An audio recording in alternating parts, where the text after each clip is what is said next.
আসসালামু আলাইকুম, সবাইকে শুভেচ্ছা। আমি আরজে কিবরিয়া বলছি, যেই অরিজিনাল চ্যানেলে এই মুহূর্তে আপনারা আছেন। তো সবাইকে অনুষ্ঠান শোনার আগে বিনীতভাবে অনুরোধ করছি আমাদের চ্যানেলটি সাবস্ক্রাইব করবার জন্য। এখানে সাবস্ক্রাইব বাটনটি আছে, প্লিজ ক্লিক করবেন। পাশে একটা বেল বাটন আছে, বাটনটি অন করে নেবেন। সবার প্রতি রিকোয়েস্ট থাকছে। Thank you very much. প্রিয় শ্রোতা, আপনাদের সবাইকে স্বাগত জানাচ্ছি জীবন গল্পে। আমি আরজে কিবরিয়া রয়েছে আপনার সঙ্গে। আরো একজন বন্ধু আজকের এই জীবন গল্পে তার নিজের জীবনের গল্প নিয়ে এসছেন। চলুন প্রথমেই তার সঙ্গে আপনাদের পরিচয় করিয়ে দিই। প্রথমে নামটা একটু বলেন। আমার নাম মোসাম্মদ সাথী। মোসাম্মদ সাথী, জি, এটাই পুরো নাম? হ্যাঁ, এটা আমার পুরো নাম। আচ্ছা, ছোটবেলায় অনেক ভ্রমণ কাহিনী পড়েছেন। ওই ভ্রমণ কাহিনী যখন আপনি পড়েছেন, আপনার চোখের সামনে একটা অন্যরকম অবয়ব তৈরি হয়েছে। জীবনে কোনো একটা সময় সুযোগ এসছে ওই জায়গাটিতে প্র্যাকটিক্যালি যাওয়ার। তো আপনি গেলেন, যাওয়ার পর আপনি দেখলেন যে আপনি অমুক বিখ্যাত ঔপন্যাসিকের লেখা এই যে জায়গাটায় ভ্রমণ করা, সেটার উপরে পড়া বই বা বইয়ের গল্প আপনাকে যতটা সুন্দর একটা অনুভূতি দিয়েছিল, বাস্তবে যাওয়ার পর আপনি দেখলেন যে না, আসলে ঘটনা সেরকম না। লেখকের এই স্বাধীনতাটা আছে, লেখক সেটা করতে পারেন। লেখক কোনো জিনিসকে একেবারে আকাশচুম্বী একটা ফিলিংসের জায়গায় নিয়ে যেতে পারেন, আবার একেবারে ধরাশায়ী করতে পারেন। এটা লেখকের স্বাধীনতা। কিন্তু আমাদের এই জীবন গল্পগুলো আমরা যে এখানে উপস্থাপন করি, এটা একেবারেই র ফরম্যাট। হ্যাঁ, এটারও সীমাবদ্ধতা আছে। সীমাবদ্ধতা হচ্ছে এটাই যে যিনি গল্পটা বলতে এসছেন, বিশেষ করে জীবন গল্পে, সেটা হলো যে উনি সবসময় অ্যাফার্মেটিভ স্টাইলে গল্পটা বলেন যে না, আমার জীবনে যত ঘটনা ঘটে গেছে সবাই, চারপাশের মানুষরাই দোষী, আমি এখানে নির্দোষ ছিলাম। এবং এটা আসলে কতখানি সত্য, কতখানি বিশ্বাসযোগ্য, সেই জায়গাটা থেকে একটা প্রশ্ন থেকেই যায়। তবে দিন শেষে চমৎকার একটা লেসন থাকে পুরো গল্পের মধ্যে। এটা একটা বিষয়। তো সেই জায়গাটা থেকে আমি যা তুলে দিয়েছি লাস্ট 9 ইয়ার্সে, সেটা আমি বলতে পারি ইটস এ ভেরি র ফরম্যাট। সেটা কখনো কখনো গল্প, উপন্যাস, প্রবন্ধ, কাব্য সমস্ত কিছুকে হার মানায়। কোনো কোনো জীবন গল্প আমাদেরকে এমন ফিলিংসের সামনে দাঁড় করিয়ে দেয়, এটা কি আদৌ সম্ভব? জি, আসলেই সম্ভব। তো সেরকম একটা ফিলিংসের মুখোমুখি আজকেও আমরা হব। সাথী আছেন আমাদের সঙ্গে। সাথী, বলেন যেখান থেকে বলতে ইচ্ছে করে আপনার। আমি ছোটবেলা থেকেই বলতেছি। আপনার normally জন্ম জেলা কোথায়? আপনি কোথায় জন্ম? আমার জন্ম জেলা পটুয়াখালীতে। পটুয়াখালীতে। আচ্ছা, আর আমি বড় হয়েছি পটুয়াখালীতে। পটুয়াখালীতে। আর আমার বাবার কাছে তেমন একটা আমার থাকা হয় না, আমি বড় হয়েছি আমার নানা বাড়িতে। আচ্ছা, সেখান থেকে আমি যখন আমার বয়স 2.5 বছর, তখন আমার আব্বু ছিল কিরকম অলস টাইপের, কাজ খুবই কম করতো। কি করতো আপনার বাবা? আমার আব্বু এমনি আমাদের গ্রামের বাড়িতে জমি আসে, জমি চাষবাস করতো, কিন্তু সেগুলো করতো না সে। কয় ভাই বোন ছিলেন আপনারা? আমি একাই, আমার কোনো ভাই বোন নেই। আচ্ছা আচ্ছা, ওকে। তারপর সেখান থেকে আমার আম্মুর যখন বিয়ে হয়, আমার আম্মু আমার মতন অনেক কষ্ট করছে জীবনে। আমার বয়স যখন 2.5 বছর, তখন আমার নানা নানির কাছে আমাকে রেখে আমার আম্মু ঢাকায় আসে চাকরি করার উদ্দেশ্য। আর এতটুকু বড় আমি হয়েছি আমার মায়ের সাপোর্টে। তারপরে আমার নানা বাড়ি থেকে বড় হওয়ার পরে ওখানে লেখাপড়া করতেছি। তখন যখন আমি ক্লাস 5-এ পরীক্ষা দিছি, তখন আমার আম্মু দেশে চলে আসেন।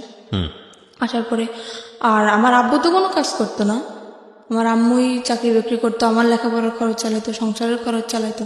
তো এভাবে আর কতদিন, এটা মহিলা মানুষ কতদিন পারে এটা সংসার সামলানোর দায়িত্ব? তো সে সারা জীবনের জন্য নিতে পারে না।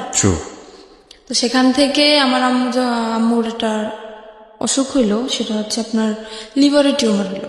আচ্ছা, হওয়ার পরে ওখান থেকে আমার আমার আম্মুকে ডাক্তার বললো যে আপনার রেস্টের প্রয়োজন, এখন থেকে আর চাকরি করা যাবে না, সম্পূর্ণ রেস্টে থাকা দরকার। ওকে।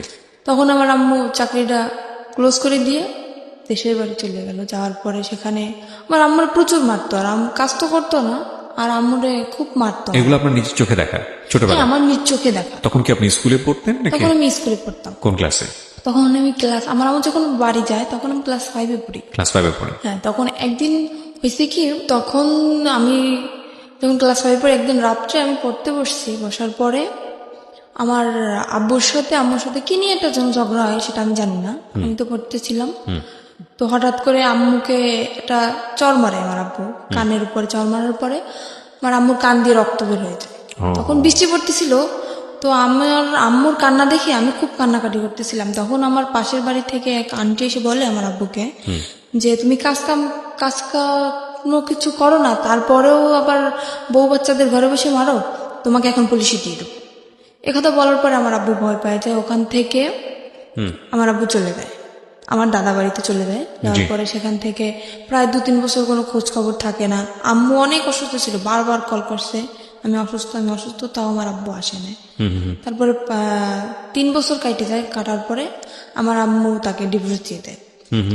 ডিভোর্স দেওয়ার পরে আমার আম্মু এখনো সেরকমই থাকার মানে ইচ্ছা ছিল, কিন্তু থাকতে পারে না শুধু আমার কারণে। ডিভোর্স হয়ে যাওয়ার পরে আমার তো লেখাপড়া কন্টিনিউ চলতেছে। আমি যখন ক্লাস 8-এ পরীক্ষা দেব জি। তার 1 মাস আগে ওই যে ছেলে আমার যার সাথে বিয়ে হয়েছে ওর সাথে আমার আম্মুর সাথে, ওর সাথে দেখা না কিন্তু ওর যে বোনের জামাই তার সাথে আমার আম্মুর সাথে দেখা হওয়ার পরে সেখান থেকে আমার আম্মুরে উনি প্রথমত আপা আপা বলে ডাকতো, কিন্তু তখন আমাকে দেখে নাই উনি। না দেখার পরে যখন আমাকে উনি দেখলো তখন আমার আম্মুকে প্রস্তাব দিল যে এরকম আমার একটা শালা আছে, তা আমি তার জন্য আপনার মেয়েটাকে নিতে চাই। তা আমার আম্মু বলতেছে কি আমার একটা মেয়ে, অত দূরে আমি বিয়ে দেবো না। তেমন বলতেছে যে ছেলেটা যদি সংসারে থাকে তাহলে আমি হয়তো ভাইবে দেখতে পারি। তখন বললো ঠিক আছে ছেলেটা সংসারেই থাকবে। ওকে। তখন আমার আম্মু তাও রাজি না। তারপর আমার আম্মু আমাকে জানাইলো, আমি বললাম কি দেখো আম্মু আমার এখনো বয়স একদম কম, আর তুমি এরকম চিন্তা ভাবনা কেন নিতেছো? এখন তো বিয়ে করা সম্ভব না আম্মু, আমি এসএসসি পরীক্ষাটা দেই তারপরে তোমরা কিছু একটা করো, এত তাড়াতাড়ি কেন এসব বলতেছো? তখন আমার আম্মু মোটামুটি রাজি ছিল না। তারপরে হঠাৎ করে আমার আম্মু কি হয়ে গেল আমি নিজেও জানি না। তারপরে আমার আব্বুর সাথে কথা হয়। তারপরে মানে আমার ছোটবেলা থেকে ইচ্ছা, আমি তো মাদ্রাসা লাইনে পড়ছি, মানে হাফিজি পড়ার ইচ্ছা ছিল আমার, আর আমার আম্মুরও ছিল। আর আম্মু চেয়েছিল যে আমার যদি একটা ছেলে হইতো আমি হাফিজি পড়াবো, কিন্তু যেহেতু মেয়ে সেটা তো আর সম্ভব না। তারপরেও আমি 8-এ পরীক্ষার পরে আমার আব্বুর সাথে কথা বলছি, আব্বু আমি হাফিজি মাদ্রাসায় ভর্তি হবো, তো ক্ষেত্রে তুমি যদি একটু হেল্প করো ভালো হয়, আম্মু তো একা পারতেছে না। তারপরে বলতেছে কি আমার মেয়েকে যদি আমার পড়ানোর দরকার হয় আমার মেয়ে আমার কাছে আসবে, আমি দূরে বসে আমার মেয়ের পড়ার খরচ আমি দেবো না। এটা আপনার বাবা বলেছে? হ্যাঁ এটা আমার বাবা বলে। তারপর আমি আম্মুকে বললাম দেখো আম্মু তোমার কষ্ট হবে আমি জানি, তারপরও তোমার সন্তানের সুখের জন্য তোমার এটা মাইনে নেওয়া লাগবে। আমি তোমার কাছে থাকতে পারবো না, আমি আব্বুর কাছে চলে যাবো। মানে একদম যে ছেড়ে যাবো তা না, মানে লেখাপড়ার উদ্দেশ্যে আমি আব্বুর কাছে যাবো। তখন আর বাবা কি আমার- তখন বিয়ে শাদী করেছে? না আমার আব্বু এখনো বিয়ে শাদী করে নাই। আচ্ছা, তখন বিয়ে শাদী করেন। আচ্ছা, ওকে। তারপর?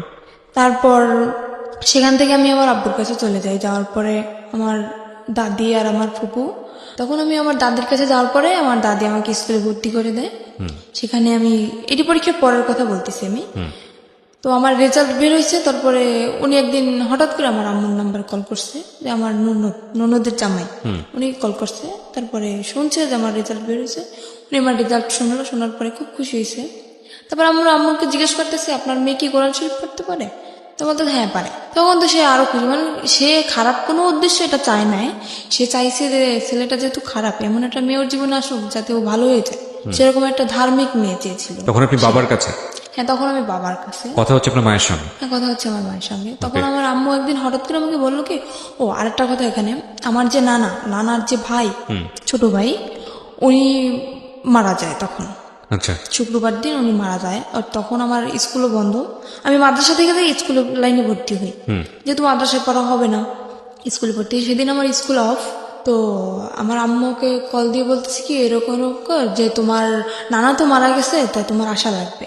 আমি আসলাম, আসার পরে ওই ছেলেটাও তখন সেখানে, উনি ওর ভাইয়ের কাছে আসছে সেখানে ওর ছেলেটাও আমাকে দেখে। দেখার পরে ওদের মোটামুটি পছন্দ হয় কিনা আমি জানি না, আমার মার সাথে কন্টিনিউ ওদের কথা হয় প্রত্যেক দিন, আমি তো সেটা জানি না। তারপরে সেখান থেকে আম্মুর সাথে কথা দীর্ঘদিন যাবৎ চলে, প্রায় 2 মাসের মতো কথা চলে। জি। হঠাৎ করে আম্মু আমাকে বলে কি বৃহস্পতিবার দিন, শুক্রবার তো স্কুল বন্ধ, আম্মু বলতেছে কি আম্মু তুমি আসো কালকে বিকেল আবার চলে যাও, পাশাপাশি 1 ঘন্টা লাগে যাইতে আমার বাবা বাড়ি থেকে নানা বাড়ি। আমি বলতেছি আচ্ছা ঠিক আছে ম্যাম আসতেছি। সেখান থেকে কি আসলাম, আসার পরে ওই ছেলেটা রাত্রবেলা আমাদের মানে ওর দুটো ফ্রেন্ড নিয়ে আমাকে দেখতে আসলো রাত্র প্রায় 8টার দিকে। এসে দেখে টেকে গেল, খাওয়া দাওয়া করলো। তারপরে আমি আম্মুকে জিজ্ঞেস করতেছি আম্মু এটা কে? বলতেছি তোমার জন্য সম্বন্ধ ঠিক করছে, সে ছেলে তোমাকে দেখতে আসছে। আমি তো পুরো রিয়াকশন নিছি, কি অবস্থা, তোমাকে আমি বললাম না যে আমি বিয়ে করবো না এত তাড়াতাড়ি, তারপর তুমি বিয়ে ঠিক করছো, আমার কি বিয়ের বয়স হয়েছে? তখনও ক্লাস 8 আপনি? হ্যাঁ তখন আমি না, তখন তো ক্লাস 9-এ ভর্তি হয়েছি, ভর্তি হচ্ছেন? হ্যাঁ। সবে মাত্র ক্লাস শুরু। আমরা যেটা জানি যে জানুয়ারি মাস থেকে প্রায় মার্চ মাস পর্যন্ত সেরকম একটা ক্লাস কিন্তু হয় না। তারপরে সেজন্য আমি ছুটি কাটাতে আসছিলাম। আম্মুকে আমি বলার বলে আম্মু বলতেছে কি আচ্ছা ঠিক আছে তুমি যদি রাজি না হও তোমাকে আমি জোর করবো না। ঠিক আছে আমি চলে গেলাম আব্বুর কাছে, আবার লেখাপড়া শুরু করলাম। তারপরে হঠাৎ করে আমার নানি বলতেছে কি যে আমি তো অসুস্থ, আমার মনের একটা আশা তুই পূর্ণ করবি। আমি বলতেছি বলো। যেহেতু সে আমাকে মানুষ করছে তার কোনো কথা তো আমি ফেলতে পারি না, বলতেছি রে বলো। তা বলতেছে যে আমি যদি মারা যাই, আমার শখ যে তোকে আমি ছোটবেলা থেকে মানুষ করছি, আমার শখ যে তোর বিয়ে দেখে আমি যাবো, যদি মারাও যাই তোর বিয়েটা দেখে তারপরে আমি মারা যাবো। আমি বলতেছি কি রানী দেখো, আমার যে বড় বোন, আমার যে আমি এখন যে বোনের কাছে থাকি, ওর এখনো বিয়ে হয় নাই। তারপরে আমার যে বড় ভাইরা, ওরাও এখনো বিয়ে করে নাই। আমার ফ্যামিলির ভিতর থেকে বলতেছে কারোর বিয়ে না, তুমি হঠাৎ করে আমার বিয়েটা কেন তোমার দেখতে ইচ্ছে হলো? তা বলতেছে আমি বুড়ো মানুষ, আমি এটা বলতেছি আমার মনের ইচ্ছাটা তুই পূরণ করবি না। আমি তো একদমই রাজি না, কারণ আমার ইচ্ছে ভাবনা ছিল অন্যরকম, যে আমি আমার আম্মু যত কষ্ট করেই হোক, যদি আমার এসএসসি পরীক্ষাটা দেওয়া হয়ে যায়, তারপরে আমি যে কোনো একটা ছোটখাটো জব করব, নিজের পড়ার খরচ যাতে নিজে চালাইতে পারি, সেরকম একটা ইচ্ছা ছিল আমার। তো সেখান থেকে নানি তো আমাকে খুব জোরাজোরি করতেছে। এবার আমি বললাম কি আমার পক্ষে বিয়ে করা সম্ভব না, আমি রাগ করে চলে যাচ্ছি আমার বাবার বাড়ি। সেখান থেকে আমার রাস্তা থেকে আমার জোর করে নিয়ে আসা হয়, তারপরের দিন আমার বিয়ে।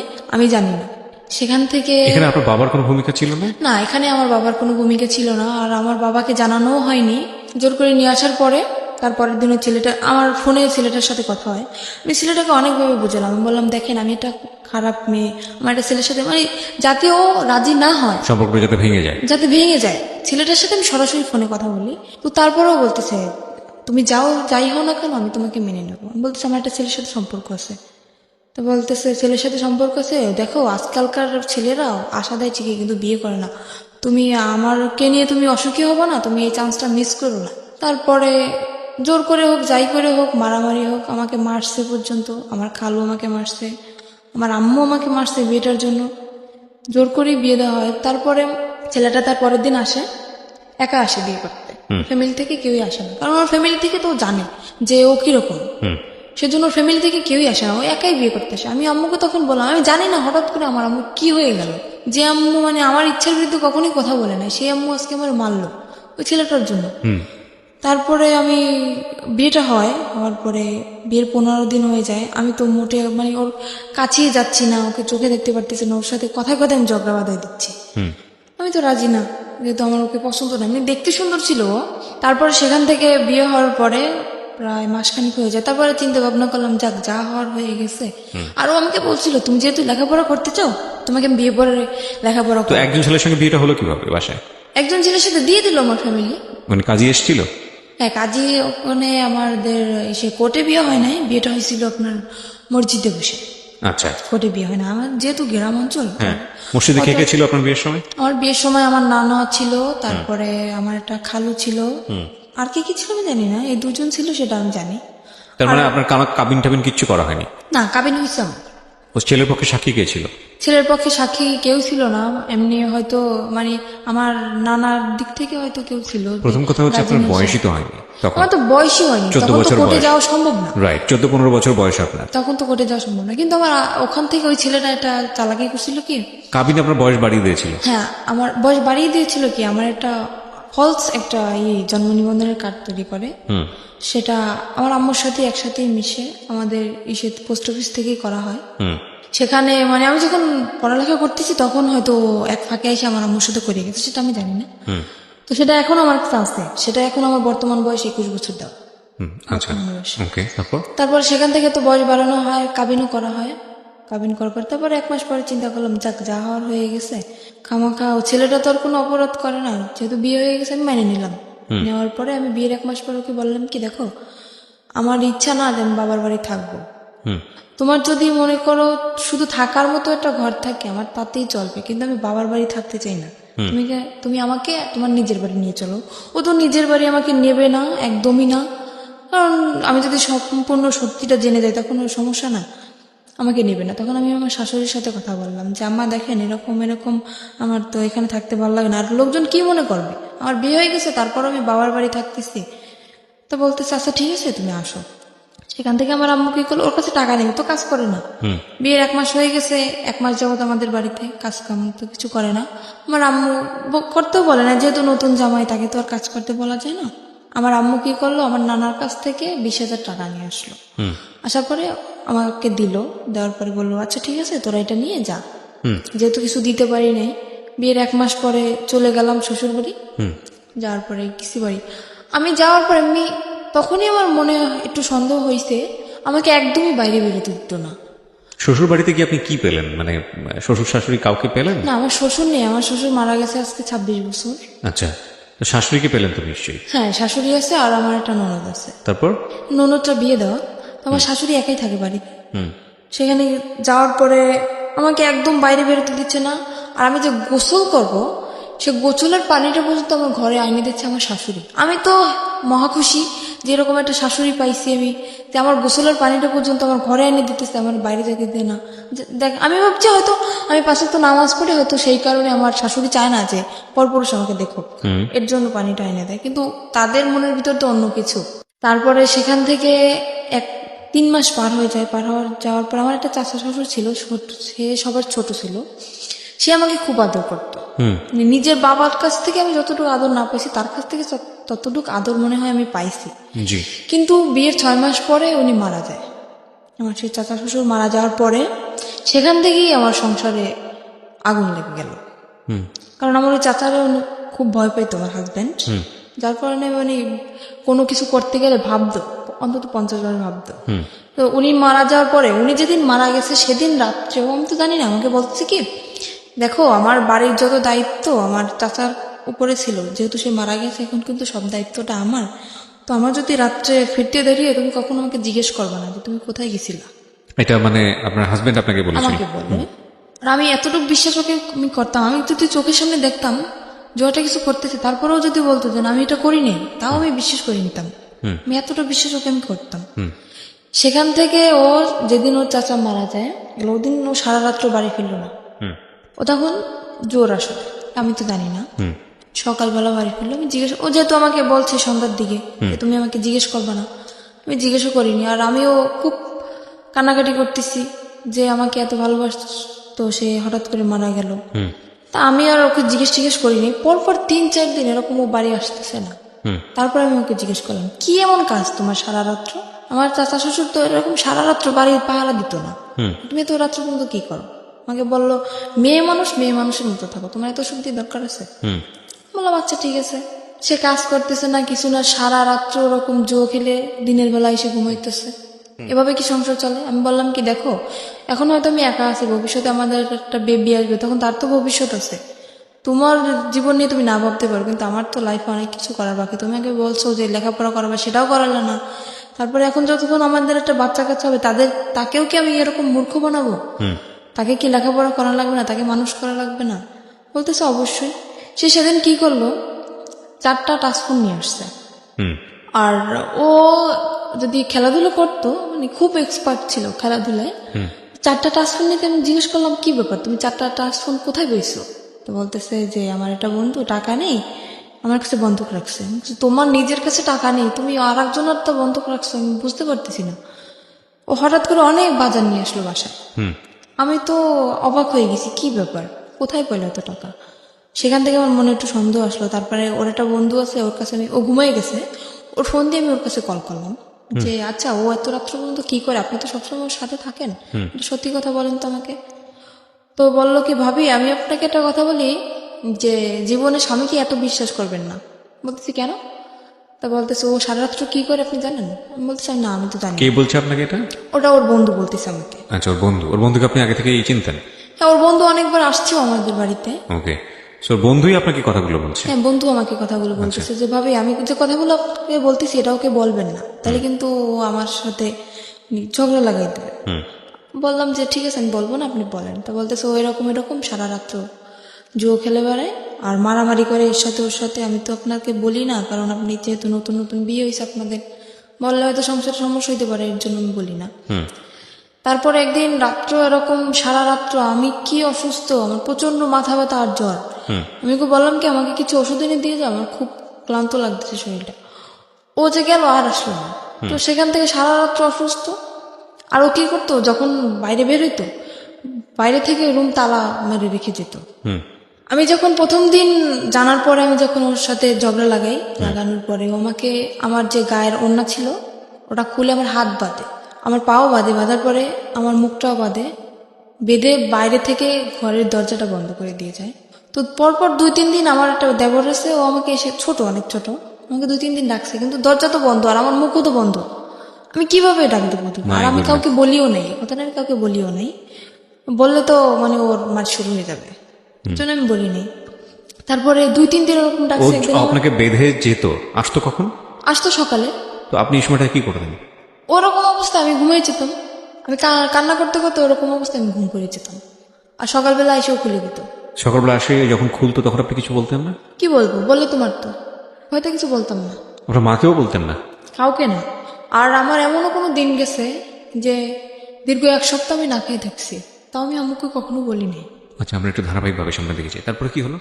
তারপরে সেখান থেকে হাত পা ওইভাবে বেঁধে রেখে যেত। একবার আমার দেবর জিজ্ঞেস করতেছে যে ভাবি তোমাকে রাত্রে যখন আমি ডাকি, মানে ওরা প্রায় প্রায় যদি কিছু রান্না করতো আমাকে দিয়ে যেত, তোমাকে ডাকি তুমি সারা দাও না কেন? আমি বলতে কি আমি ঘুমিয়ে গেছি। তারপর ও একদিন টের পাইছে আমি কান্নাকাটি করতেছি। আর সেদিন আমাকে ও করে না, ওইভাবে বেঁধে রেখে যায় না, এমনি মারছিল। মারার পর বাড়ি থেকে তালা মারা ঠিকই ছিল। তারপরে আমার দেবরের কাছে একটা চাবি ছিল, ওর এই চাবিটা আবার আমাদের তালা খুলতো। তালাটা খোলার পরে ও আমাকে নিয়ে ওর আব্বুর কাছে যায়। তখন ওর আব্বু মারা যায় নাই। ওর আব্বুর কাছে যায়, যাওয়ার পরে এই করছে, বললো কি যে কি ব্যাপার, আজকে শুনলাম ঘরে অনেক ডাকাডাকি কান্নাকাটি, কি হয়েছে তোমার? আমি বললাম কি এরকম এরকম আপনার ছেলে এরকম করতেছে। বলার পরে সে আমাকে বললো কি, মানে আমি কিন্তু আর একটা চাচার কথা বলতেছি এখানে, আমার যে বড় চাচা ওনার কথা বলতেছে। সে বলতেছে, তার কাছে বলার পরে সে বলতেছে যে এরকম করতেছে, তা তুমি আমাকে জানাওনি কেন? বলতেছে এমনিতেই জানাইনি, চাই না, আমি নিজেই শাসন করতে চাই ওকে, দেখি কি হয়, তারপরে যদি না শুনে তখন আপনাদেরকে আমি জানাবো। সেরকম চিন্তা নিয়েছিলাম আমি। তারপরের দিন আমার চাচা, ওর যে চাচা, আমি ওকে চাচা বলে ডাকতাম, ওকে ডেকে নিয়ে জিজ্ঞেস করে কিরে তুই এরকম করতেছিস কেন? ওখান থেকে ওকে পেয়ে গেছে।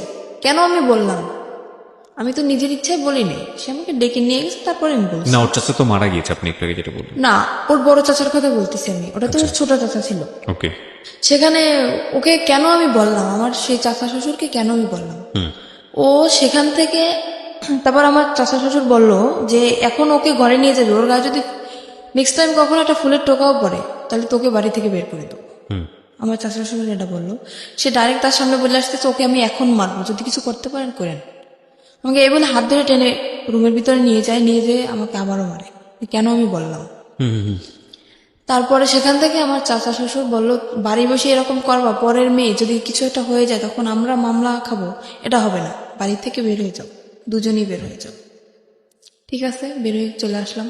আর আমারও ইচ্ছা ছিল মানে বাড়ি থেকে আমি বের হয়ে চলে আসবো, যেহেতু ও যদি বন্ধু বান্ধবের সাথে থাকে তাহলে আরো বেশি খারাপ হয়ে যাবে, এখানে থাকলে আমি ওকে ভালো বানাতে পারবো না।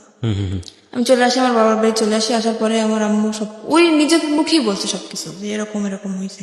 বাড়ি থেকে বের হয়ে কোথায় আসেন? আমার বাবার বাড়ি আসছে। বাবার বাড়িতে? হ্যাঁ। সেখান থেকে যখন আমার আম্মু সবকিছু জানতে পারে এরকম এরকম, তখন আমার আম্মু বলতেছে এরকম একটা কাজ করলাম, আমার একটা মাত্র মেয়ে, আমি কি করলাম এটা? তখন আমার আম্মু বললো যে মানে আমাকে ওখান থেকে ডিভোর্স করাবে। আমি বললাম আম্মু দেখো, বিয়েটা কিন্তু তোমাদের ইচ্ছে হয়েছিল, আমার ইচ্ছে হয় না, কিন্তু আমি এটা পারবো না যে তোমাদের ইচ্ছে মতন সবকিছু করবো, এটা হবে না। তোমাদের ইচ্ছে মতো বিয়ে করছি, আবার তোমাদের ইচ্ছে মতো ডিভোর্স করবো, এরপরে আমার আবার বিয়ে হবে, সে তো এর থেকেও খারাপ হতে পারে। তখন আমি কি করবো আম্মু? তখন আপনার লেখাপড়া কি বন্ধ? হ্যাঁ, লেখাপড়া বন্ধ। ওকে। তারপরে সেখান থেকে আমার আম্মু তো আমাকে ওখানে দেবেই না, একদম ডিভোর্স করাই দেবে। ওকে বলতেছে তুমি চলে যাও। ও চলে আসে, আসার পরে সেখান থেকে ওকে বলার পরে ও চলে আসে। না, আমি তো খুব কান্নাকাটি করতেছি, যেহেতু আমার অল্প বয়সে বিয়ে হয়েছে, তারপর আমার প্রথম স্বামী, এমনিতেই তো আমার তখন আবেগী বয়স, তখন তো মনে করেন একটা ছেলে যদি পাশে থাকে তখন আবেগে এমনিতেই ভালোবাসা এসে যায় তার প্রতি।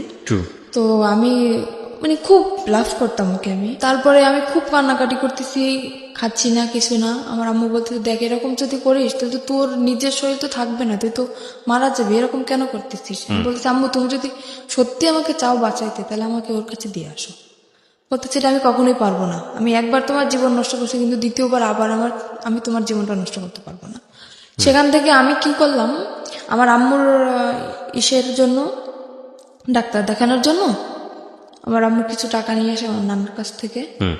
আমি সেই টাকাটা মানে নর্মালি যেটা বলি চুরি বলতে পারি, চুরি করে আমি আমার কাছে নিয়ে আসি। আসার পরে রাত্র 8টার সময় আমি বাসা থেকে বের হয়ে যাই, বের হয়ে আমি পালাই ওর কাছে চলে আসি।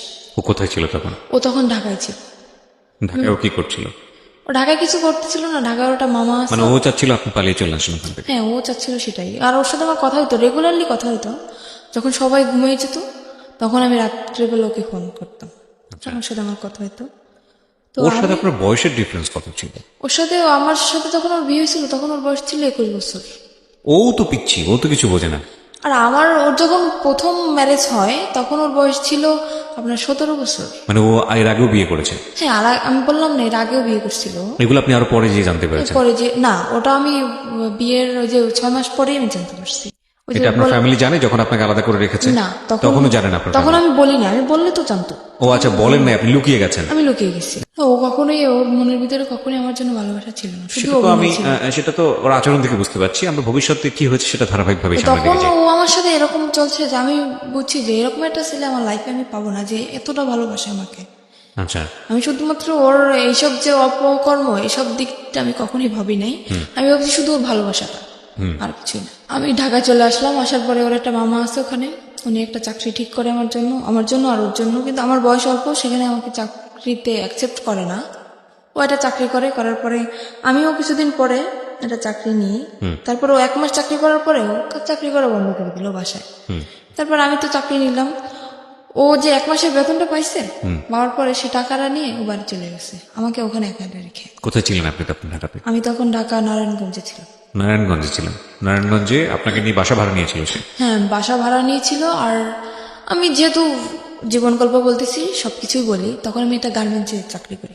জি। সেখানে গার্মেন্টসে আমি প্রথম মাসের বেতন তখনও পাইনি, আমার চাকরির বয়স কেবল 15 দিন।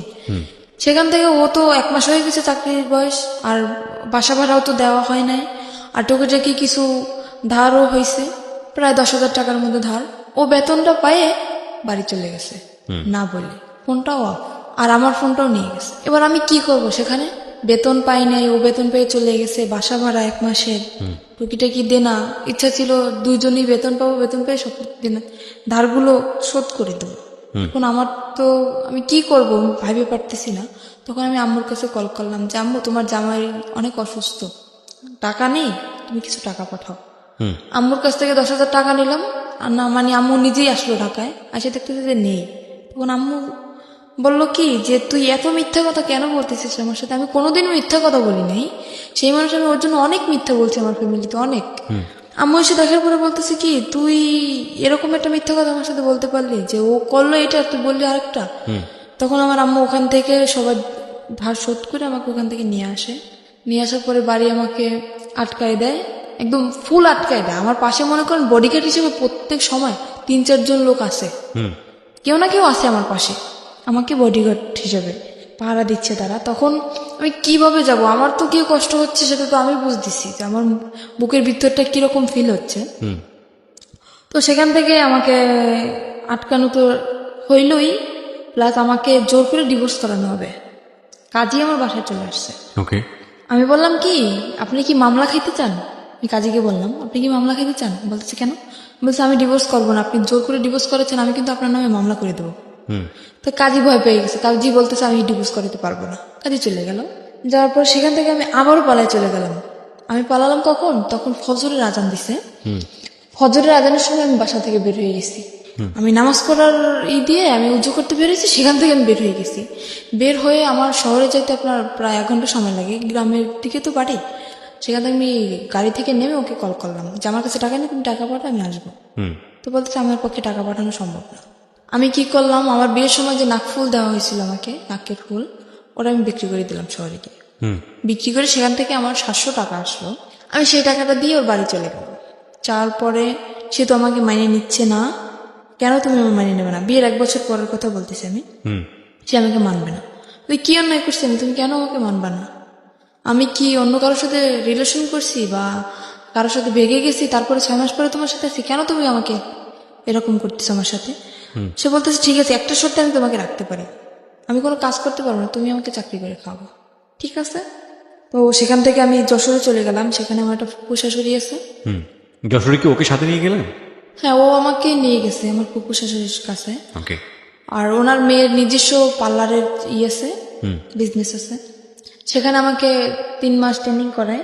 করানোর পরে আমি মোটামুটি কাজ সবকিছুই শিখি। শেখার পরে ওখানে আমার চাকরিও হয়ে যায়, তখন আমার বেতন ছিল 16,000 টাকা। আর আমি বেতনের যত টাকা পাইতাম, বেতন পাওয়ার সাথে নেই, মানে ও আমার সাথে থাকতো না, কিন্তু যেদিন আমি বেতন পাইতাম ওদিন চলে আসতো, আচ্ছা, সব টাকা নিয়ে যেত।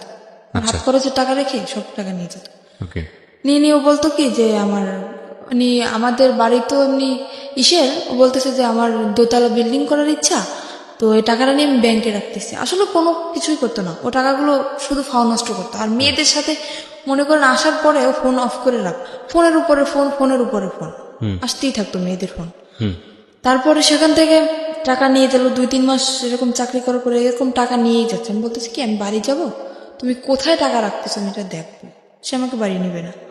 তখন একটা মেয়ের সাথে ওর রিলেশন চলতেছে, সেই মেয়েটাই মানে জানতো যে ওর বউ আছে, তারপরে আমার বাড়ি কোথায় সবকিছুই জানতো, তারপরেও মেয়েটা ওর সাথে রিলেশন চলতেছে। আর সে মেয়েটারও আগে বিয়ে হয়েছিল, যেরকম ও ছিল সেরকম সেই মেয়েটা ছিল, দুজনই একরকম। ওর সাথে রিলেশন ছিল, তারপরে রিলেশন চলতেছে সেটা আমি জানি না। তারপরে একদিন ওই মেয়েটাকে নিয়ে আমি তো অফিসে, আমার ফুপু শ্বশুরের বাসায়ও আসে। আর আমার যে দুপুরের লাঞ্চ, আমার ওই যে বাসায় যে কাজের বুয়া উনি নিয়ে যেত, আমি বাসায় আসতাম না দুপুরে, উনি নিয়ে যেত। বলতেছে তুমি কে বলতেছে, আমি বলছি আমি ওর বউ। বউ মানে? কিন্তু বউ মানে আপনি জানেন না যে ওর আগে আরো একটা বউ আছে? তো বলতেছে না তো, ও তো বলছে যে আমি আগে বিয়ে করছিলাম, তার সাথে ডিভোর্স হয়ে গেছে। যে ডিভোর্স হয়ে গেছে তাহলে ও আমার সাথে কেন এখন? তারপরে বললো কি আচ্ছা এই করছে, আমরা থানায় মামলা করব, তুমি থানায় আসো। আমি বলতেছি মামলা করার দরকার হলে আপনারা করেন, ভুল আপনারা করছেন, মামলাটা আপনারাই করবেন, আমি করবো না। আপনারা কি করবেন আপনারা নিজেরা ডিসিশন নেন, এর ব্যাপারে আমি কিছু বলবো না আপনাদের। তোরা আমি তো সেখান থেকে আমাকে বললো কি তুমি যেখানে আছো সেখানে যাও, ও মেয়েটাকে আমি কিছুদিনের ভিতরে ছেড়ে দিয়ে আমি তোমার কাছে আসতেছি। আপনি তখন যশোরে? আমি তখন যশোরে না, তখন আমাকে খুলনা একটা হোটেলে নিয়ে যায়, খুলনায়। যশোর খুলনা তো পাশাপাশি জেলা। কত এই কথাগুলো হচ্ছে কোথায়? খুলনায় বসে? হ্যাঁ, খুলনায় বসে একটা হোটেলের ভিতরে হচ্ছে। তো আপনাকে যেতে বলছে কোথায়? যেতে বলছে আমার যেখানে চাকরি করি ওখানে আমাকে। সেটা তো যশোরে? হ্যাঁ যশোরে। ওকে। ওখান থেকে আমি যশোরে চলে যাই, চলে যাওয়ার পরে উনি যেটা বললো আমি বিশ্বাস করলাম আবারও। ওখান থেকে যশোরে চলে যাই, যাওয়ার পরে ও মেয়েটাকে নিয়ে আবার ওই বাসায় আসে। ওই বাসা বলতে? আমার ওই যে ফুপুর বাসায় আবার আসে। আপনার আপন ফুপু? না, ফুপু শাশুড়ি। ফুপু শাশুড়ি, ওকে। ওনার বাসায় আবারও আসে। আসার পরে আমি সেদিন যখন আমি খবর পাই, ওই খালা আমাকে কল করে, যখনই আমি খবর পাই আমি সাথে সাথে অফিস থেকে বেরোয় চলে আসি। আমি আমার ম্যাডামকেও বলি না যে আমি যাচ্ছি, সেখান থেকে আমি সাথে সাথে বেরিয়ে চলে আসি। আসার পরে ও আমার আসার আধা ঘন্টা আগে বের হয়ে গেছে। যাওয়ার পরে আমি কল করছি ওকে, কি ব্যাপার তুমি নাকি আজকে আসছিলে, তুমি চলে গেছে কেন? তো বলতেছে আমি কালকে আসবো। তো পরের দিন আসলো, আসার পরে রাত্রবেলা আমি ওর সাথে কথা বলতেছি না, কিছু না, ঝগড়া লাগাই দিতেছি। তো তখন ও রাগ করে চলে যাবে, থাকবে না। বলতেছে তোমার এই মেজাজ দেখার জন্য আমি আসি নাই। এখানে আমার তো রাগ করাটা স্বাভাবিক, যেখানে আমার স্বামীর সাথে আমার থাকার কথা, আমি চাকরি করতেছি এক জায়গায়, আমার স্বামী আর এক জায়গায় থাকতেছে, তার সাথে অন্য একটা মেয়ে, বুঝতেছি না, মানে আমার অ্যাকশন নেওয়ার কথা, সে জায়গায় উল্টো আমার সাথে রাগ দেখাইতেছে। আমি এখানে থাকবো না, আমি চলে যাবো। বলছি যাও, আমি রাগের মাথায় বলতেছি যাও। তো আমার ফুপু শাশুড়ি তাকে ধরে রাখার পরে রাত্রবেলা ওর সাথে আমার কথা চলতেছে যে কেন তুমি এরকম আমার সাথে করলা, এরকম মেয়েটাকে নিয়ে তুমি ঠিকই সংসার করছো, তুমি যেহেতু তাকে রাখবা না তাহলে তাকে তুমি বাড়ি নিয়ে গেলা কেন? আমার বাড়ি জায়গা হচ্ছে না, আর তুমি তারা নিয়ে বাড়ি রাখতেছো, কিভাবে রাখতেছো? তো তখনও করলো কি, ওর মা ফোন দিল, ওই মেয়েটার মা ফোন দিল।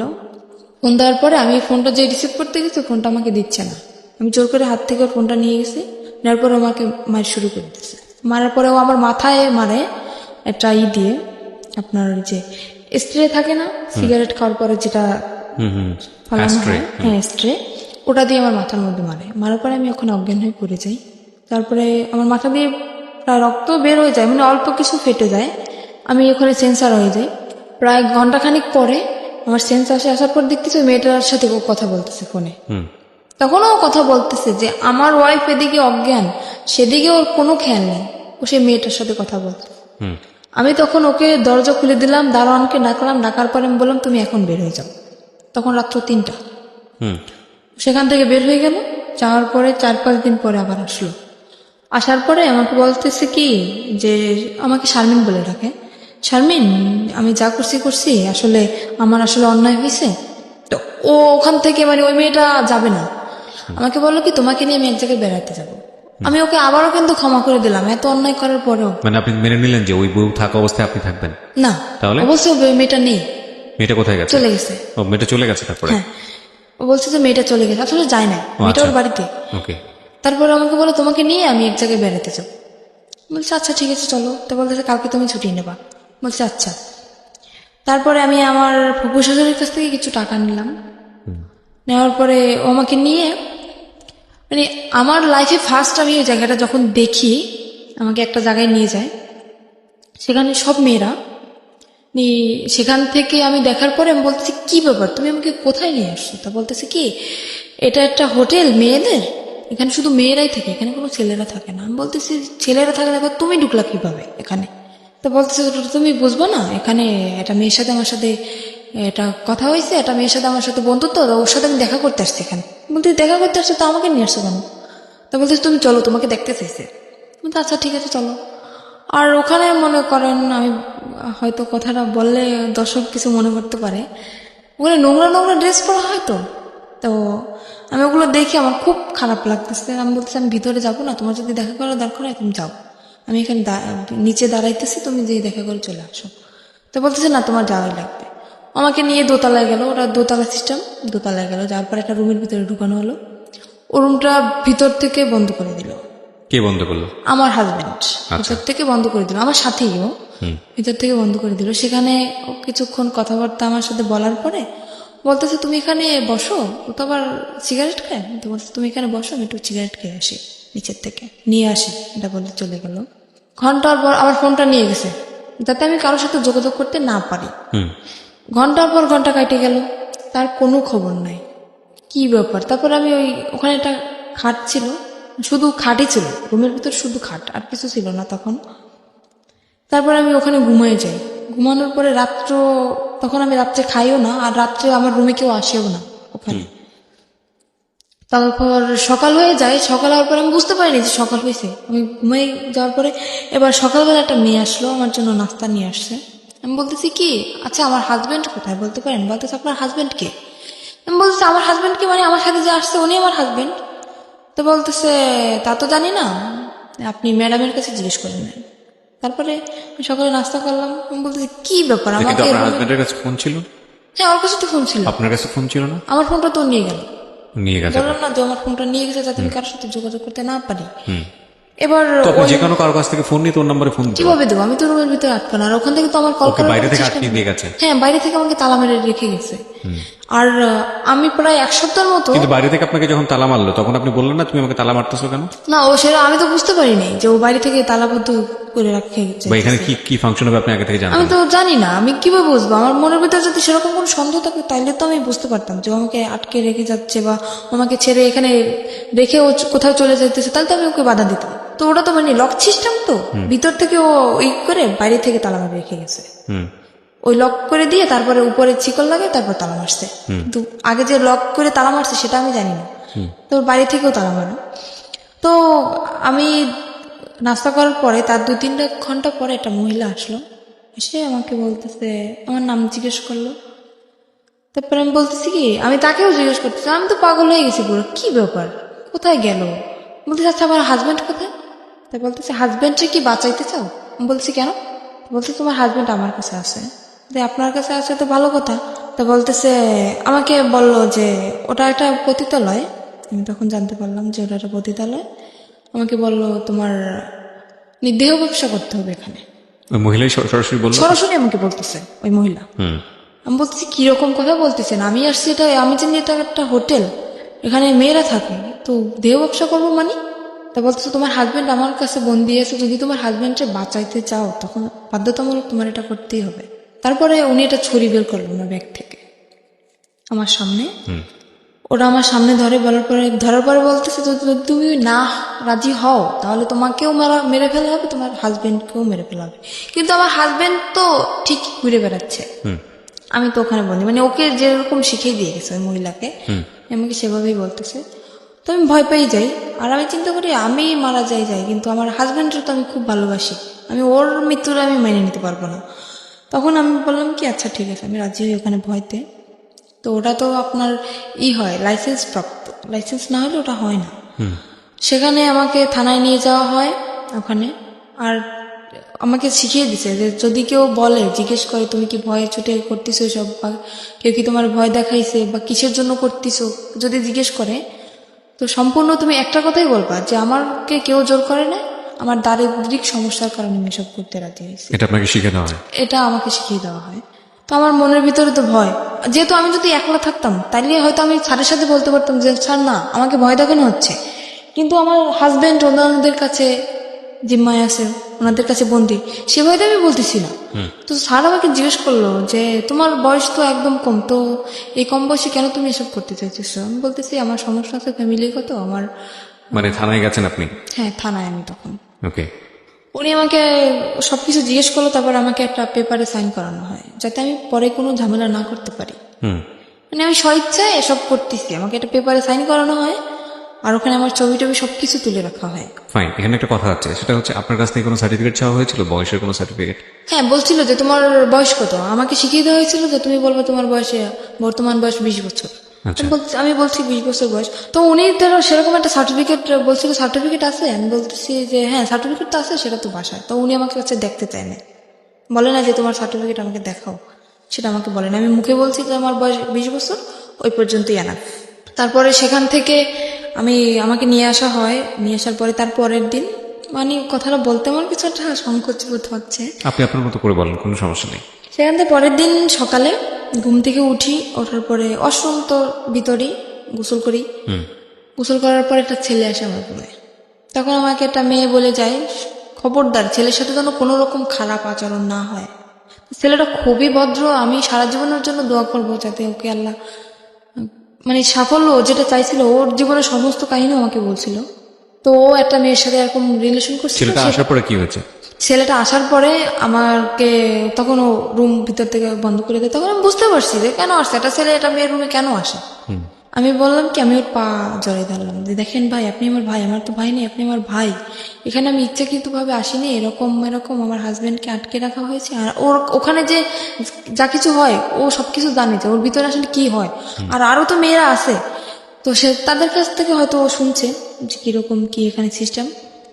আমি সমস্ত কিছু বললাম যে এরকম আমার হাজবেন্ডে আটকে রাখছে, আমাকে এরকম ভয় দেখাইছে। ও বলতেছে কি তোমার হাজবেন্ড এখন কোথায় সেটা তুমি জানো? আমি বলতেছি আমি জানি যে হাজবেন্ড ওদের কাছে এখনো বন্দি আছে। তো বলতেছে সেরকম কিছুই না, এখানে সিস্টেম হচ্ছে তোমার মেয়েদের এখানে নিয়ে এসে বিক্রি করে দেওয়া হয়।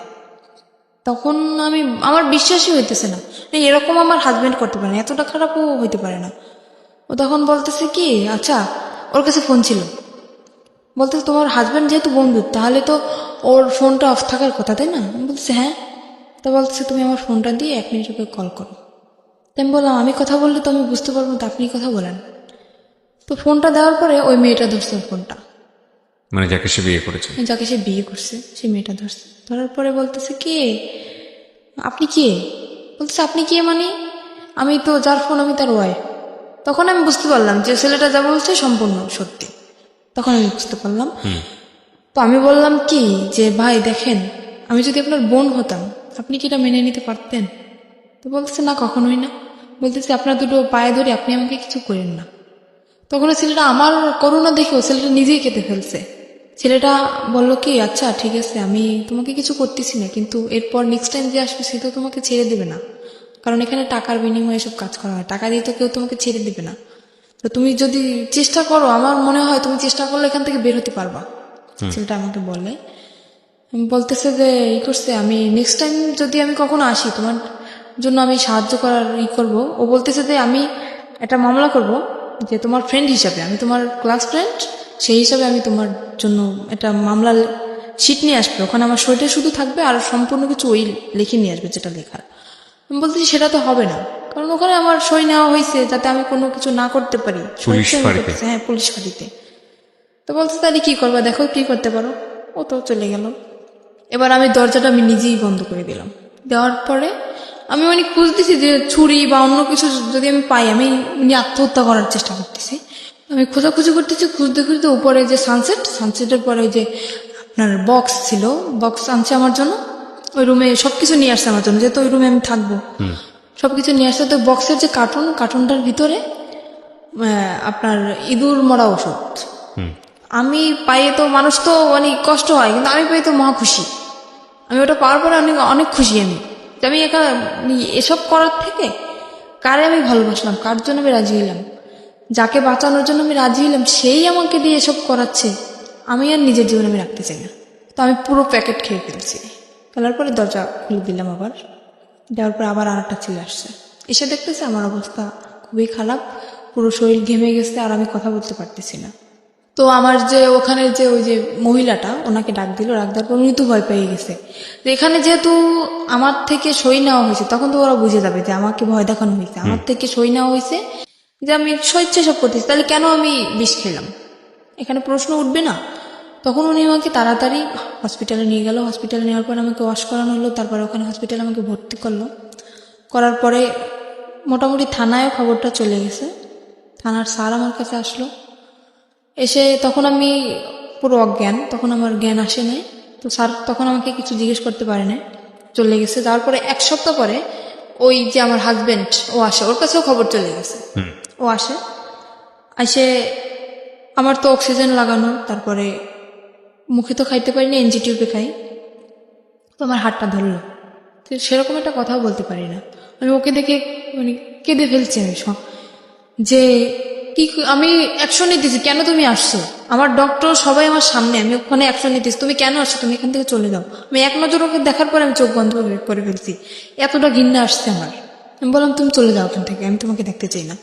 তো সেখান থেকে ও বললো কি আমি চলে যাবো ঠিকই, কিন্তু তোমাকে সাথে নিয়ে যাবো। কোথায় নিয়ে যাবো, আবার আমাকে কোথাও বিক্রি করার ইচ্ছা আছে তোমার, কোথায় নিয়ে যাবো আবার। তো আমার হাতটা ধরলো, ধরার পরে বললো কি যে আমি আসলে বুঝতে পারিনি যে তুমি আমাকে এতটা ভালোবাসো, যে আমি এটা করতাম না কখনোই। আমাকে আমার কাছে মাপ চাইলো যে আমি আর কখনো এরকম করবো না, মেয়েটাকে আমি ছেড়ে দেবো, তুমি যেটা বলো আমি সেটাই শুনবো। অনেক করোনা করার পরে আবারও আমি ওকে বিশ্বাস করলাম, এত কিছু করার পরেও আবারও বিশ্বাস করলাম ওকে আমি।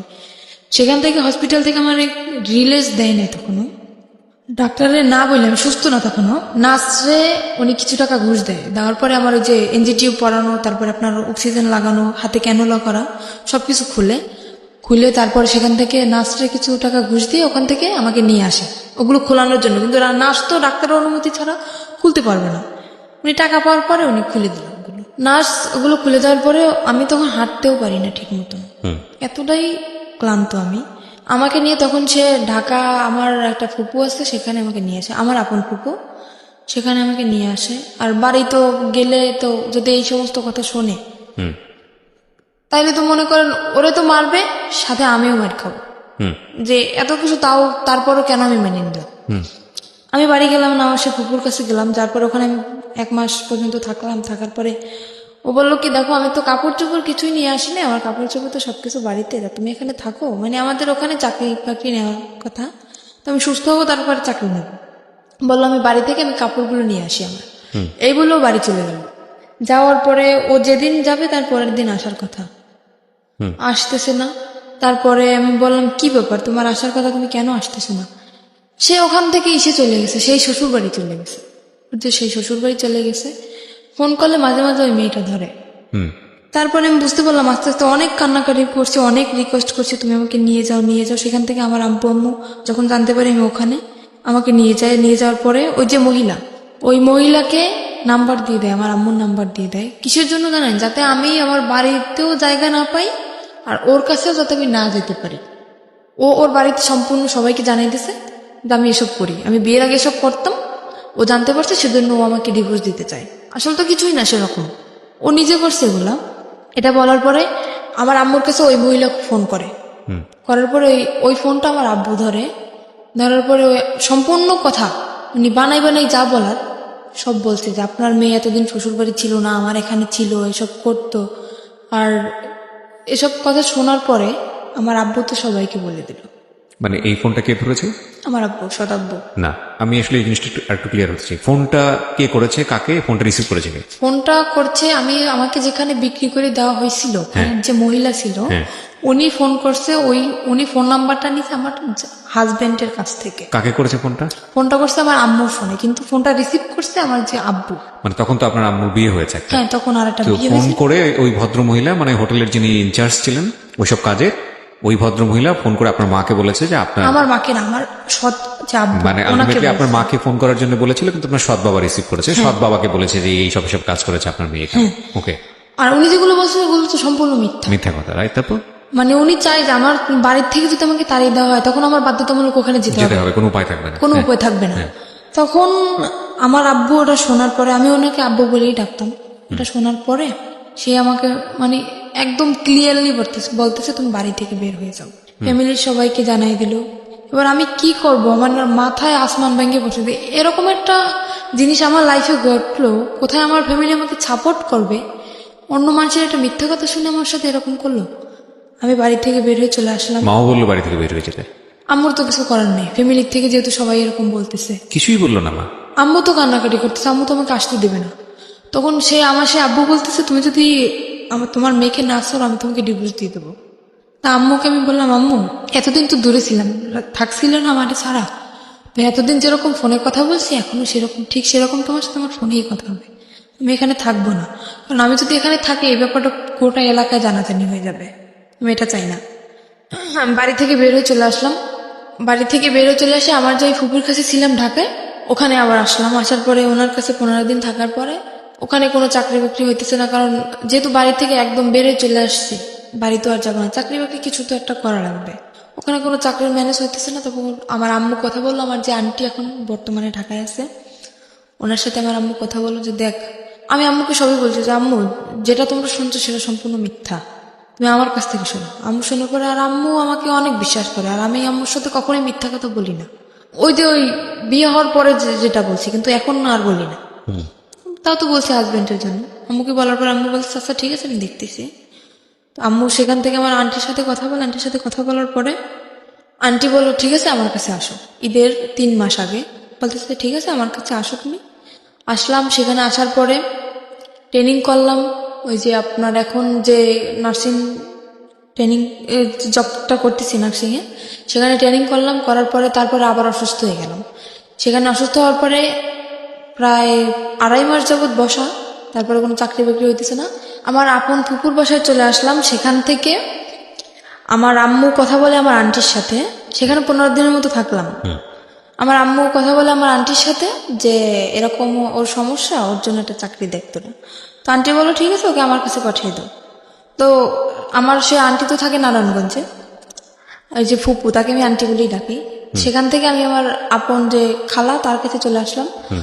আসার পরে সেখানে একটা এই যে এখন যে চাকরিটা করতেছি সেখানে ট্রেনিং করি। ট্রেনিং করার পরে আমি হঠাৎ অসুস্থ হয়ে যাই। সুস্থ হওয়ার পরে 2.5 মাস বসার পরে আমি ওকে একদিন কল দিই আমার আন্টির ফোন দিয়ে। ওকে, মানে আপনার হাজবেন্ড? আমার হাজবেন্ডকে কল দেওয়ার পরে ও শুনলো যে আমি ঢাকায় আছি। এবার আমি আবারও কেঁদে ফেলছি, ওর সাথে ফোনে কেঁদে ফেলছি। তো তখন আমাকে বলতেছে কি ও মেয়েটা এখন নেই, তুমি কি এখন আসবা? আমাকে আবারও যেতে বলতেছে যে তুমি কি আমার সাথে সিনেমা করতেছো? বলতেছে কেন? তুমি দীর্ঘ 6টা মাস যাবো তুমি আমার সাথে কোনো যোগাযোগ রাখো নাই, ওই যে চলে গেছো তারপরে কত কান্নাকাটি আমি করছি, তুমি আমাকে তো নিয়ে যাওই নেই আর তুমি নিজেও আসো নাই, এখন আমাকে যেতে বলছো, তুমি কি আমার আবার জীবনটা নষ্ট করতে চাও? তারপরে মাঝে হয়েছে কি আমি একটা দেখাই, কবিরাজ দেখাই, উনি আমাকে একটা মান্ডলি দেওয়ার পরে সেখান থেকে আমি একটু ওকে কিছুটা বলতে পারছি। এখন আমি বললাম কি আমি তোমাকে ভুলে যেতে চাই, আমি চাই না যে জিনিসটা আমার জীবন থেকে চলে গেছে, যে অতীতটা চলে গেছে সেই অতীতটা আবার আমার জীবনে ফিরে আসুক, আমি চাই না। তোমার যদি মনে চায় আমার সাথে যদি বোঝো যে না শারমিন সত্যি আমাকে ভালোবাসতো, যদি আমার সাথে কথা বলতে মন চায় মাঝে মাঝে তুমি শুধু আমার সাথে একটু কথা বলো, আমার একটাই রিকোয়েস্ট, আমি তোমার কাছে আর যাইতে চাই না। একদম চুপচাপ থাকতো, কিন্তু খুব মানে খুব ঠান্ডা মাথায় কাজ করতো। হ্যাঁ, Exactly, আপনার ঠান্ডা কথাটা মাথায় একদম রাইট। আমি এখন যেটা বলবো আরো অনেক কিছু বের হবে, রাইট?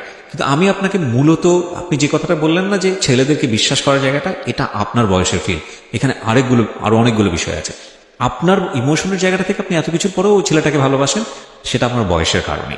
আমি এটা বলতে চাচ্ছি, যেহেতু আমার এটাও একটা ভয়ানক রকমের ভুল। লাভ জিনিসটা কি জানেন? লাভ জিনিসটা হচ্ছে উইথ রেসপেক্ট। লাভ জিনিসটা ওয়ান সাইডেড না, এটা একটা সময়ের প্রেক্ষাপটে হতে পারে। হ্যাঁ, আপনি কাউকে ভালোবাসলেন, ঠিক আছে, সে মানুষটা আপনাকে ভালোবাসেন, আপনি সারাটা জীবন তাকে পাগলের মতো ভালোবেসে যাবেন, আপনার জীবনে কেউ আসবে না। দ্যাট ক্যান বি লাইক একটা খুব অল্প সময়, খুব অল্প কিছু, হয়তো লাখে একজন মানুষ, কোটিতে একজন মানুষ, দে আর ডিফারেন্ট। অ্যান্ড এক্সেপশনের জায়গাটা কখনো এক্সাম্পল হতে পারে না। কিন্তু আমরা যারা মোস্ট কমন মানুষ, কমন পিপল যারা, তাদের লাইফে কিন্তু এই ঘটনাটা মানে কমার বেশি এরকম। আপনার লাইফে এখন পর্যন্ত ওকে রিপ্লেস করার মতো মানুষ আসেনি বলেই আপনার কাছে এখন পর্যন্ত মনে হচ্ছে যে না, ওই মানুষটাই অসাধারণ মানুষ। কিন্তু যখন অন্য কেউ চলে আসবে যাকে ভালোবেসে ফেলবেন, তখন মনে হবে যে না, জীবনে অনেক বড় একটা ভুল। এখানে আমার একটা হ্যাঁ, কথা, কিন্তু হয়তো আপনি এসেছে অনেক, কিন্তু আপনার মনে হয়তো ঘন্টা নাড়াতে পারেনি, আপনার মনের ঘন্টাটা বাজেনি, আপনি মনের সেটা বলবেন। ঘটনাটা কোনোদিন বাঁচবেও না। আর এই ঘটনা আমার সাথে ঘটার পরে আমি কোনো ছেলেকে বিশ্বাস করি না। হ্যাঁ, সেটা একটা অন্য অ্যাঙ্গেল, যে কাউকে আমি বিশ্বাস করি না সেটা একটা অন্য বিষয়, কিন্তু মনের ঘন্টাটা বাজবে না সেটার পেছনের কারণ যদি ওই হয়ে থাকে যে না, ওকে আমি ভালোবেসে যাব, তাহলে আমি সেটা বিশ্বাস করি না।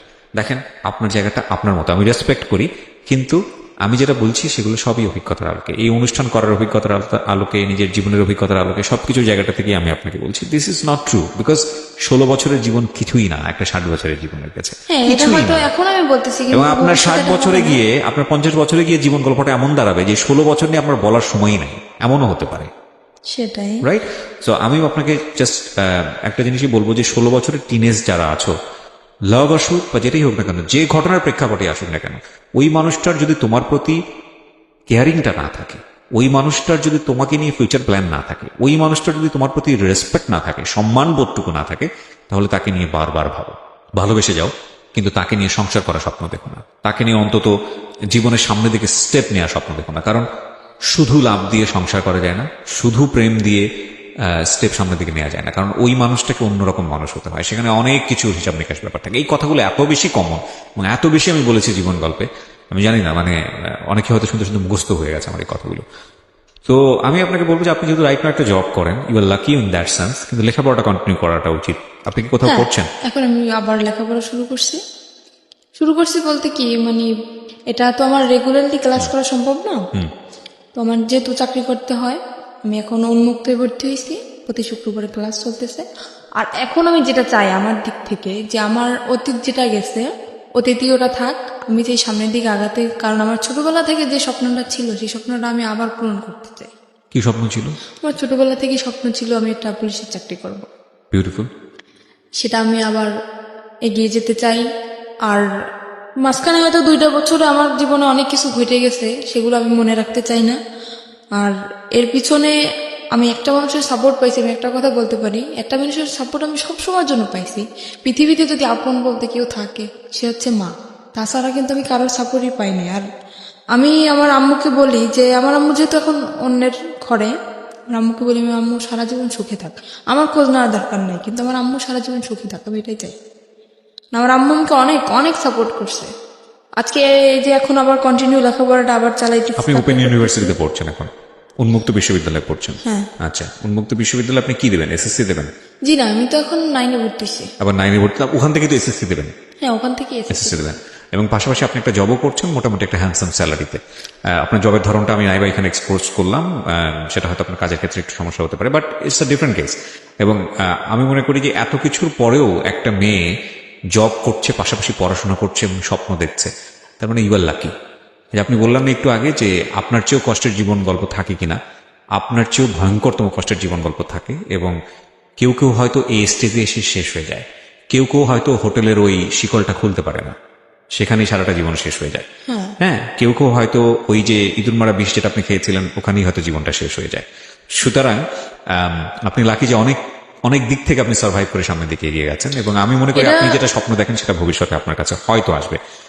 তবে আপনার জীবনের সবচেয়ে ভয়ঙ্করতম জায়গা যেটা আপনার সঙ্গে এখনো স্টে করে, সেটা হচ্ছে আপনি এখনো, যদি আপনার কথা সত্যি হয় তাহলে আমি তাকে এভাবেই বলতে চাই, স্টুপিডটাকে আপনি এখন লাভ করেন।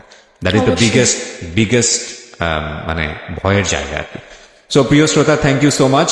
যারা আজকে এই অনুষ্ঠানটা শুনলেন তাদেরকে আমি ধন্যবাদ জানাতে চাই, এবং একই সাথে ধন্যবাদ জানাতে চাই যারা এই অনুষ্ঠানটা নিয়মিত শোনেন। আমি সব বেলায় এসে শেষ করতে চাই, একেবারে শেষের দিকে যে কথাটা বলতে চাই, প্রত্যেকটা স্টোরি কোনো না কোনো মেসেজ আমাদেরকে দেয়। আজকে 16 বছরের এই সাথী যে গল্পটা নিয়ে আমাদের এখানে উপস্থাপন করলেন, আমরা বিশ্বাস করি প্রথম ভুলটা করেছিলেন তার মা। ওই বয়সে যদি তাকে বিয়েটা না দিতেন তাহলে আজকে সাথীর গল্পটা এরকম হতো না। একটু সাপোর্ট করলে হয়তো সাথীর যে স্বপ্নটা ছিল, যেটা এখনো সে দেখতে চায়, যে বাংলাদেশ পুলিশ এসে কাজ করতে চায়, সেই স্বপ্নটা হয়তো তার পূরণ করাটা খুব সহজ হতো।